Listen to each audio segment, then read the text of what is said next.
സങ്കീർത്തനങ്ങൾ 46 അധ്യായം. ദൈവം നമ്മോട് കൂടെ. ദൈവമാണ് നമ്മുടെ അഭയവും ശക്തിയും. കഷ്ടതകളിൽ അവിടുന്ന് സുനിശ്ചിതമായ തുണയാണ്. ഭൂമി ഇളകിയാലും പർവ്വതങ്ങൾ സമുദ്രമധ്യത്തിൽ അടർന്നു പതിച്ചാലും നാം ഭയപ്പെടുകയില്ല. ജലം പതഞ്ഞുയർന്നിരമ്പിയാലും അതിൻ്റെ പ്രകമ്പനം കൊണ്ട് പർവ്വതങ്ങൾ വിറകൊണ്ടാലും നാം ഭയപ്പെടുകയില്ല.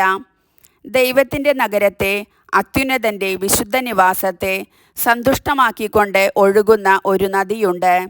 ആ നഗരത്തിൽ ദൈവം വസിക്കുന്നു. അതിന് ഇളക്കം തട്ടുകയില്ല. അതിരാവിലെ ദൈവം അതിനെ സഹായിക്കും. ജനതകൾ ക്രോധാവിഷ്ടരാകുന്നു, രാജ്യങ്ങൾ പ്രകമ്പനം കൊള്ളുന്നു. അവിടുന്ന് ശബ്ദമുയർത്തുമ്പോൾ ഭൂമി ഉരുകിപ്പോകുന്നു.